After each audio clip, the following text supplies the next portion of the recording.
Hello बच्चों, good morning. कैसे हैं आप सब लोग? उम्मीद करता हूँ सभी छात्र बहुत अच्छे होंगे। जैसा कि आप जानते हैं एमपीपीएटी की तैयारी में अभी इस समय सभी छात्र लगन मेहनत से लगे हुए हैं और मैं आशा करता हूँ कि वह अच्छी प्रकार से मेहनत कर रहे होंगे और यदि अच्छी प्रकार से वह मेहनत कर रहे हैं तो सफलता वो ज़रूर प्राप्त करेंगे।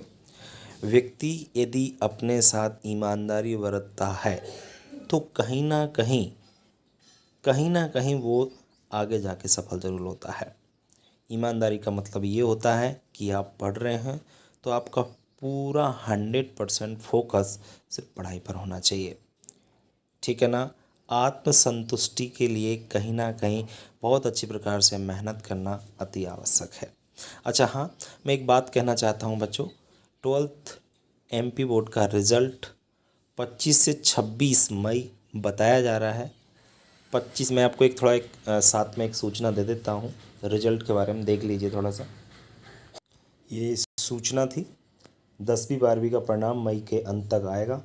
मध्य प्रदेश माध्यमिक शिक्षा मंडल की 10वीं और 12वीं की बोर्ड परीक्षाएं समाप्त हो चुकी हैं।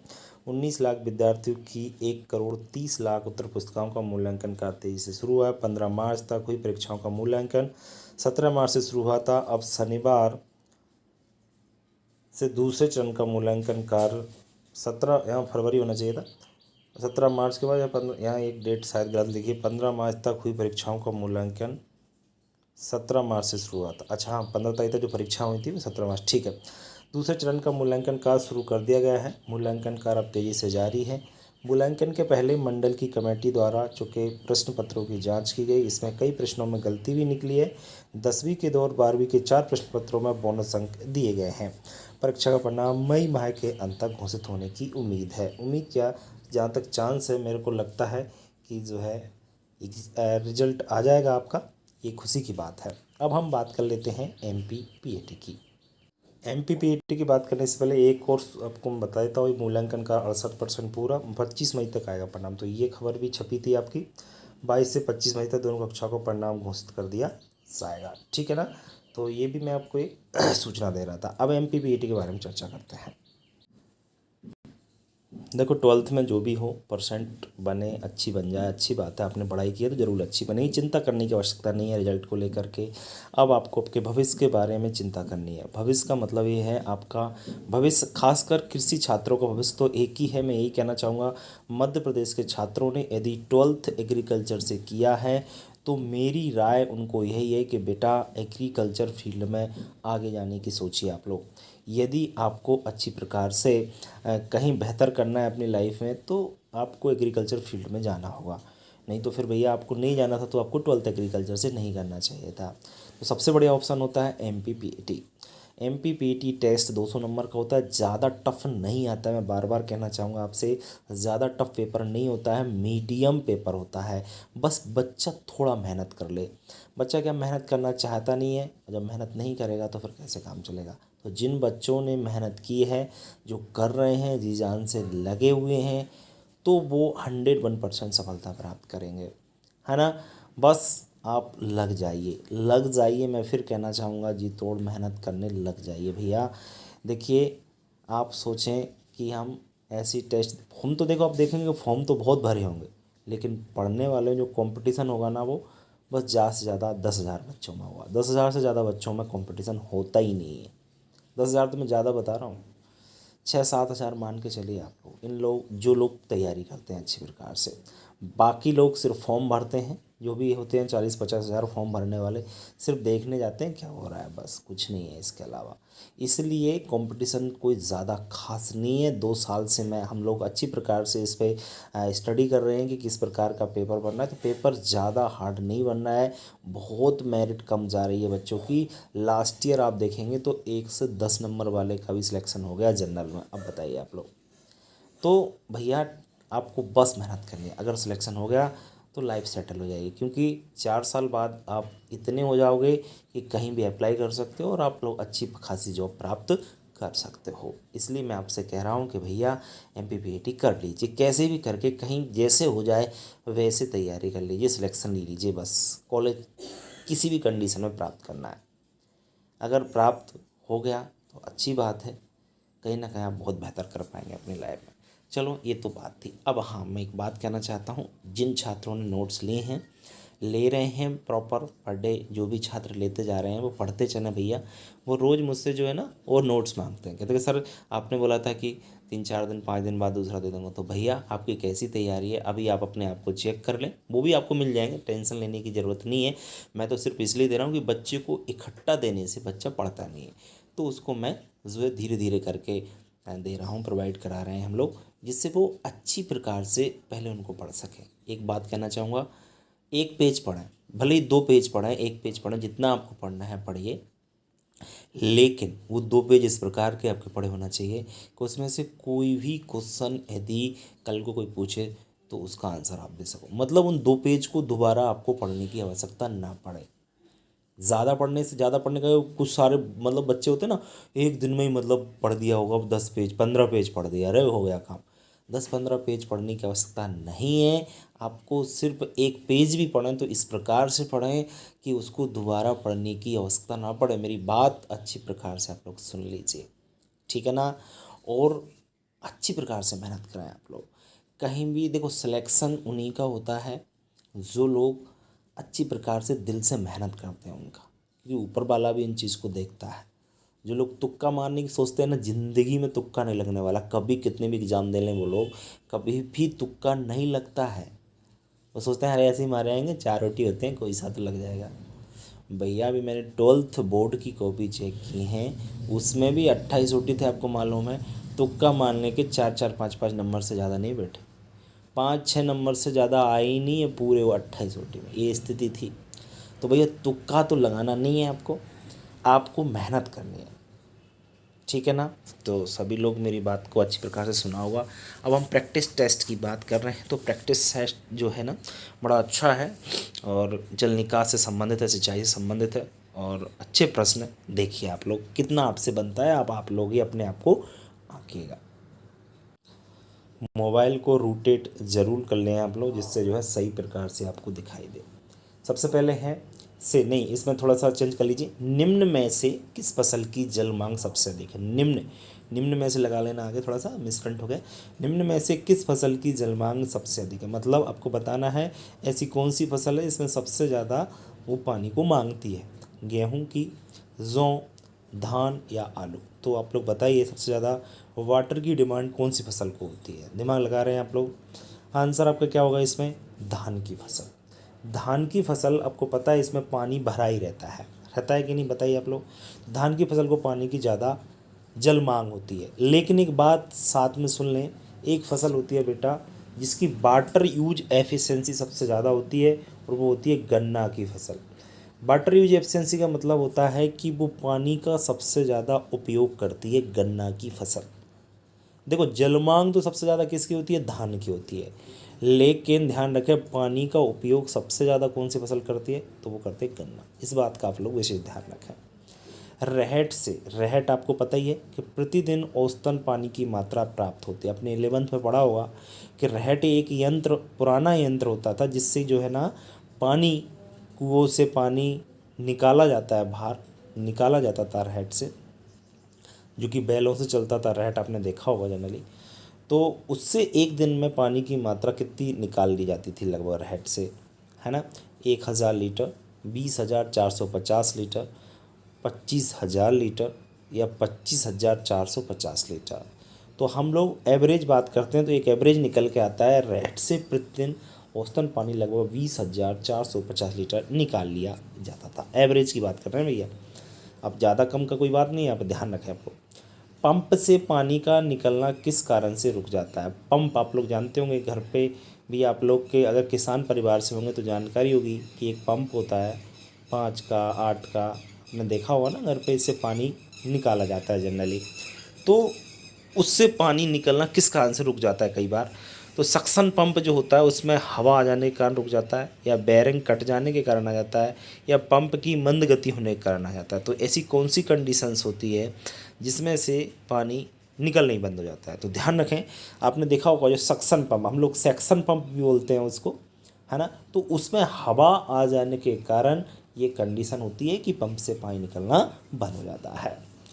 चौथा पॉइंट हम लोग बात करेंगे बच्चों, गेहूं में सिंचाई करने की अवस्था, मतलब जो क्रिटिकल स्टेज कौन सी होती है बताइए आप लोग। मतलब जब पानी गेहूं को चाहिए। तो पहला है, ये फ्राउन नहीं है, क्राउन है, क्राउन कर लीजिए, तो मिसप्रिंट काफ़ी किया गया है, मिसप्रिंट हो गया, कोई बात नहीं, मैं बोलता जा रहा हूँ, उस पर ध्यान दीजिए। क्राउन जड़ें निकलने पर, देर से होने वाली फुटाव की अवस्था पर, दुग्ध अवस्था पर, या संधि अवस्था पर। तो बेटा गेहूं में सिंचाई करने की अवस्था मतलब उस समय पानी तो चाहिए, आपको पता है कि गेहूं में 6 सिंचाइयों की आवश्यकता होती है। कितने सिंचाइयों की आवश्यकता? 6। तो पहली जो सिंचाई होती है वो कितने दिन में दी जाती है? ध्यान रखना, 21 दिन में, 21 डे।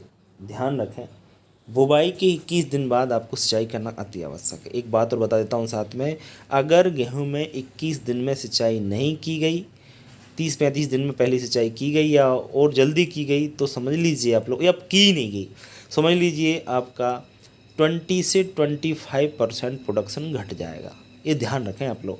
तो सिंचाई करना 20 से 25 दिन के बीच सिंचाई ज़रूर करें गेहूं की। जो भी किसान परिवार से बच्चे हैं उनको मैं राय देना चाहता हूँ, ठीक है, घर पे बताएं। वो इस समय क्या होता है मैं आपको बताऊँ कि जो गेहूं उगता है ना, उस समय उसकी जो जड़ होती हैं वहाँ से क्राउन निकलते हैं, मतलब बहुत सारे, एक एक बीज से बहुत सारे क्राउन निकलते हैं। अगर उस समय पानी दिया जाएगा जिससे क्राउन ज़्यादा निकलेंगे तो ज़्यादा बाली लगेंगी, क्योंकि एक एक क्राउन पर, समझ रहे हो ना मेरी बात, तो प्रोडक्शन ज़्यादा होगा। अब क्या होता है, उस समय यदि पानी नहीं मिला गेहूँ की फसल को, तो क्या होगा, उसमें सिर्फ एक में से सिर्फ एक तना निकलेगा और एक बाली लगेगी उसमें, बस इसलिए कहा जा रहा है, ठीक है। चलिए, तो क्राउन जड़ें निकलते समय ध्यान रखें, ये वाला आपका सही है, इसको हम लोग CRI के नाम से जानते हैं। CRI अवस्था, C का मतलब क्राउन, R का मतलब क्राउन रूट इनिशिएशन के नाम से जानते हैं। CRI अवस्था कितने दिन में आती है? 21 दिन में आती है, ठीक है ना। इस समय गेहूं को पानी अति आवश्यक है। सिंचाई का मुख्य उद्देश्य कौन सा है बताइए? पानी हम खेत में क्यों देते हैं? मृदा में जल स्तर को क्षेत्र क्षमता के मध्य तक, ये थोड़ा सा इसमें मिसप्रिंट है, इसको देखें। मृदा में जल स्तर को, ध्यान रखें, ये इस प्रकार से नहीं लिखा हुआ, इसमें लिखा होगा मृदा में जल स्तर को क्षेत्र क्षमता तक लाना। इसको सही कर लेना आप लोग, मृदा में जल स्तर को क्षेत्र क्षमता तक लाना, या भूमि को पानी से भरना, या भूमि को क्षेत्र स्थानों जल से भरना, बस कोई नहीं। सिंचाई का हमारा मुख्य जो है ना, पहला ही सही है। हम सिंचाई इसलिए करते हैं कि मिट्टी में जो वाटर लेवल होता है ना, उसको यहाँ तक लाना, क्षेत्र क्षमता मध्य तक लाना, जिससे जो है ना हमारी फसलों को पानी मिलने लग जाए, ठीक है ना, ये ध्यान रखें। छठवा है आपका ड्रिप, ये ड्रिप कर लीजिए, बहुत सारे मिसप्रिंट किए गए हैं ये टाइपिंग में, कोई बात नहीं है, पर मैं बताते चलूँगा। ड्रिप या ट्रिकल सिंचाई भी अति उत्तम है। ड्रिप का मतलब जानते हैं, बूंद बूंद सिंचाई, आपने 11th में अच्छी प्रकार से पढ़ा होगा कि ड्रिप या बूंद बूंद सिंचाई, इसको ट्रिकल सिंचाई भी कहते हैं। तो ये कौन सी फसल में आपकी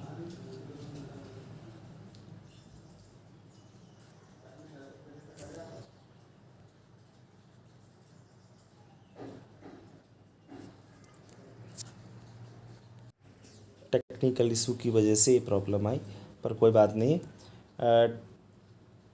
ट्रिप या ट्रिकल सिंचाई जिसको बोलते हैं, बूंद बूंद सिंचाई कहते हैं हम लोग।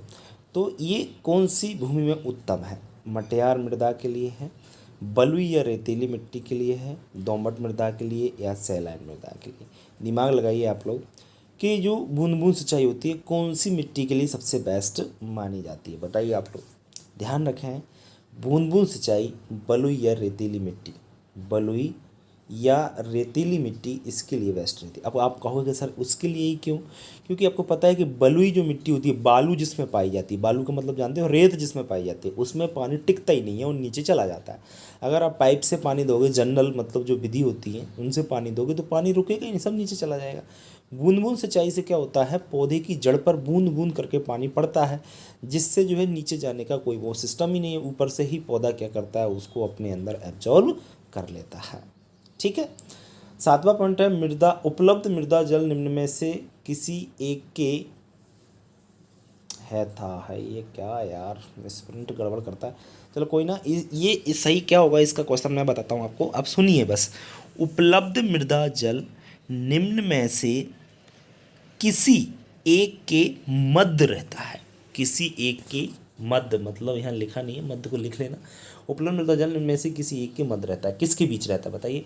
क्षेत्र क्षमता तथा गिलानी नहीं, इसको मिलानी कर लेना, मिलानी बिंदु, क्षेत्र क्षमता तथा स्थायी मिलानी बिंदु, अधिकतम जल धारण क्षमता, ये इनमें से कोई नहीं।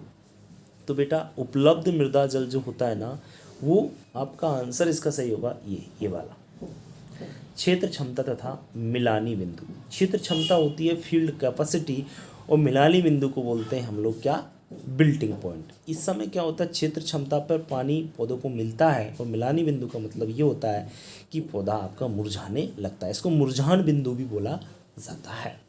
ठीक है। तो इस समय उपलब्ध मृदा जल एक के इन दोनों के मध्य होता है। भूमि से अतिरिक्त जल की निकासी का निम्न में से अधिकतम कौन सा लाभ होता है? बताइए आप लोग। आपने ये तो पढ़ा है, मैंने पढ़ाया है आपको 12th में। भूमि से अतिरिक्त जल की निकासी का निम्न में से अधिकतम कौन सा लाभ होता है? भूमि में वायु संचार में वृद्धि होती है, उपज में वृद्धि होती है, भूमि का तापक्रम बढ़ता है, उपसर्ग का नियंत्रण होता है। सब जानते हैं कि भूमि से पानी अगर हम लोग फालतू पानी निकाल देते हैं तो उसको जल निकास कहते हैं, और उससे लाभ होता है कि भूमि में वायु संचार की क्या होती है, अच्छी प्रकार से वृद्धि हो जाती है। आपने पढ़ा होगा, ध्यान होगा आपको, तो नहीं है तो बस। 9वां प्रश्न है, खराब जल निकास निम्न में से किसके लिए सहायक है? अच्छा मृदा आयतन के लिए, खनिज लवणों का एकत्र करने के लिए, सॉरी तबीयत ठीक नहीं है थोड़ा सा, खनिज लवणों का एकत्र होना, अधिक जीवाणु सक्रिय, में से कोई नहीं। तो बेटा खराब जल निकास किसके लिए सहायक है? ध्यान रखना, अगर हम लोग खेत में से पानी नहीं निकालते हैं तो क्या हो जाता है, खनिज लवण वहाँ पर एकत्रित हो जाते हैं। सिंचाई के पानी का निकास मापा जाता है किसके द्वारा? बताइए आप लोग। 10वां प्रश्न है, सिंचाई के पानी का निकास किससे मापा जाता है? घन मीटर प्रति घंटा, घन मीटर प्रति सेकंड, मीटर प्रति सेकंड, या मीटर प्रति घंटा? अच्छा प्रश्न है, बताइए आप लोग। तो ध्यान रखें आप लोग, सिंचाई के पानी का निकास घन मीटर प्रति सेकंड में मापा जाता है। ये इकाई होती है उस पानी को मापने की। फसलों की जलमांग होती है, डिमांड जो होती है फसलों की, वो हम लोग जनरली कैसे पता करते हैं कि कैसे कैसे कितना पानी ले पाती है, क्या है, तो वो बताइए। ये है बाष्पोत्सर्जन प्लस अंतःस्राव द्वारा जलहानि, बाष्पोत्सर्जन प्लस अंतःस्राव आदि द्वारा जलहानि, वाष्पीकरण प्लस अंतःस्राव आदि जल द्वारा हानि, या बाष्पोत्सर्जन। आपको बिल्कुल समझ में नहीं आ रहा हो क्या है ये मांग, है ना? मैं समझाता हूँ पहले आपको। देखो जल मांग का मतलब तो समझा दिया मैंने कि कोई भी फसल है ना, तो उसके लिए पानी चाहिए, डिमांड। अब कैसे मापोगे कि उसको कितना पानी चाहिए, है कि नहीं?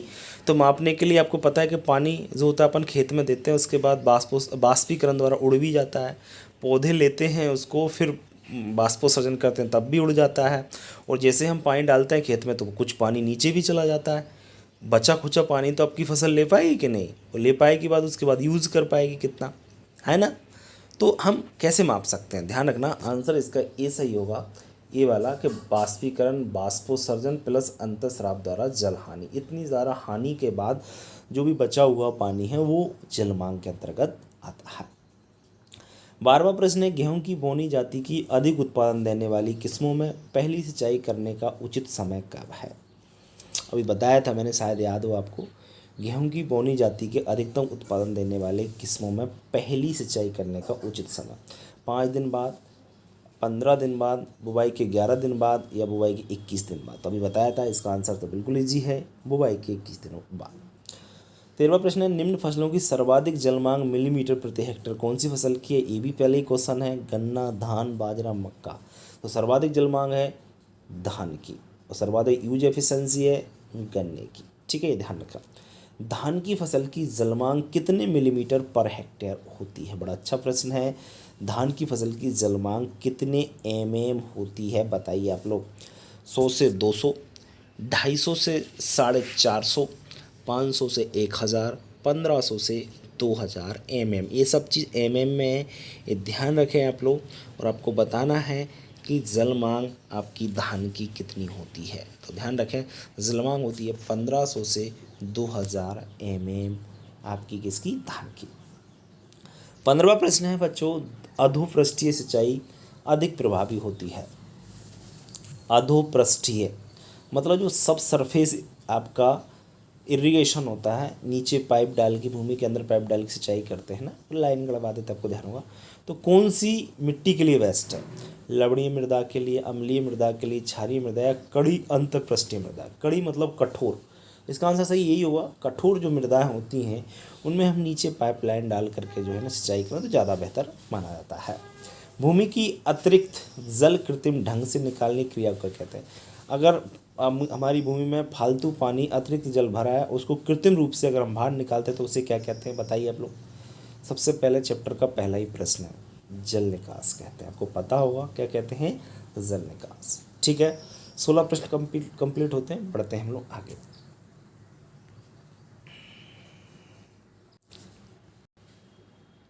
नेक्स्ट देखिए, जल धारण क्षमता किस मिट्टी की अधिक होती है? जल धारण क्षमता का मतलब ऐसी कौन सी मिट्टी होती है सबसे ज़्यादा पानी को अपने अंदर एब्जॉर्ब करके, अवशोषण करके रखती है? बताइए।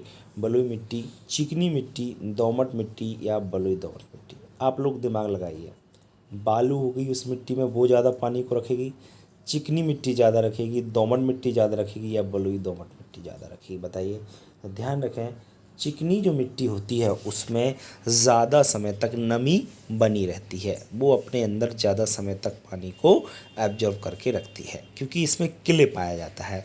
जो किले आपका होता है उसमें पानी ज़्यादा दिन तक ठहरता है, इस कारण से। ठीक है। सिंचाई के निम्न में से, अब बलुई मिट्टी में डाल दो पानी, 2 दिन नहीं टिके, सब चला जाएगा। सिंचाई के निम्न में से कितने घंटे बाद क्षेत्र क्षमता आती है? क्षेत्र क्षमता यानी फील्ड कैपेसिटी कितने दिन बाद आती है बताइए?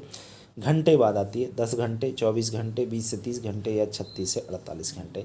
तो देखो, क्षेत्र क्षमता का मतलब ये होता है कि अपन ने जैसे पानी दिया खेत में और देने के बाद उसमें जो नमी बनी रहती है आपकी, कितने समय तक आपकी बनी रहती है, तो उसको आपके जो पौधे एब्जॉर्ब करते रहते हैं। तो इसका जो आंसर सही है वो है 36 से 48 घंटे। 36 से 48 घंटे आपकी क्षेत्र क्षमता आ जाती है। हमारे देश में सिंचाई का सबसे सरल साधन कौन सा? बहुत अच्छा प्रश्न है। हमारे देश में सिंचाई का सबसे सरल कुआं, नदी या नहर, नलकूप या इनमें से कोई नहीं? तो हमारे देश में सिंचाई का सबसे सरल साधन है बेटा, वो है नदी या नहर। सबसे सरल की बात करना है, यहाँ पे ध्यान रखें। 20वां प्रश्न है, जल अपवाह संग्रह तथा भंडारण को क्या कहते हैं? जल अपवाह संग्रह, पानी बह रहा है उसको इकट्ठा कर लो मतलब उसे क्या बोलेंगे? जल संग्रह, जल कटाई, जल संरक्षण या जल परीक्षण? बड़ा कन्फ्यूज़न वाला प्रश्न है, लेकिन इसका जो आंसर होता है वो होता है जल कटाई। इसको हम लोग वाटर हार्वेस्टिंग के नाम से जानते हैं, है ना। जल संरक्षण कह सकते हैं, लेकिन बड़ा कंफ्यूज करता है कि वाटर संरक्षण कहें कि वाटर हार्वेस्टिंग कहें। तो वाटर हार्वेस्टिंग कहेंगे, क्योंकि पानी जो बरसात का पानी होता है, आता है, बह जाता है, हम उसको अगर इकट्ठा कर लें किसी उसमें तालाब में कर लें या कैसे भी कर सकते, तो उसे वाटर हार्वेस्टिंग के नाम से जाना जाता है।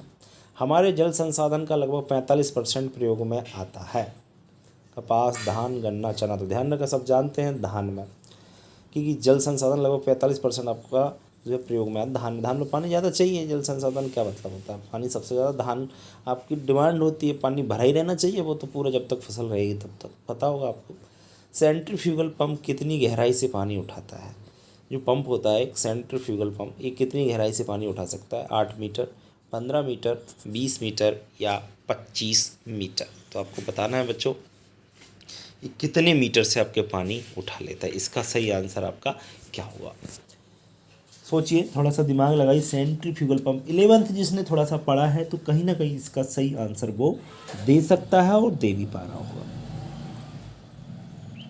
तो ध्यान रखें, इसका सही जो आंसर होगा बच्चों वो होगा आपका 20 मीटर। क्या होगा आपका?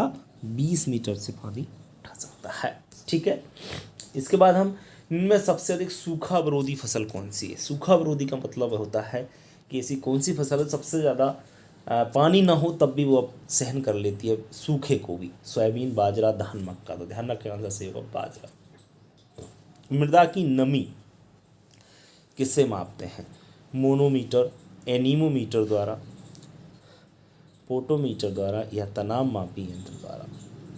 तो मृदा की नमी किससे मापी जाती है आपको पता होगा? नमी, मॉइस्चर, एनीमोमीटर द्वारा। गेहूं की जल आवश्यकता कितनी है? आवश्यकता कितना पानी चाहिए? 100 से 250 mm, 250 से 600 mm या 600 से 800 इतनी। तो इसका आंसर सही होगा गेहूं की जल आवश्यकता है 250 से 600। उम्मीद करता हूँ बहुत सारे छात्रों ने आंसर दिए होंगे सही उनका बताया। 25 में से जिसने 20-22 लगभग कर लिए हैं तो कहीं ना कहीं उसकी तैयारी ठीक ठाक है। अगर नहीं है तो भैया पढ़ लीजिए, मेहनत कर लीजिए, नहीं तो फिर रो। बता रहा हूँ मैं आपको, नोट्स बोट्स ले लो भैया, जो भी जिसको लेना है पढ़ सके वो पढ़। मिलते हैं नेक्स्ट वीडियो में बच्चों, और किसी को नोट्स चाहिए तो वो कांटेक्ट कर सकता है, नंबर आपके पास दे रखे हैं। ठीक है, मिलते हैं नेक्स्ट वीडियो में, तब तक के लिए नमस्कार।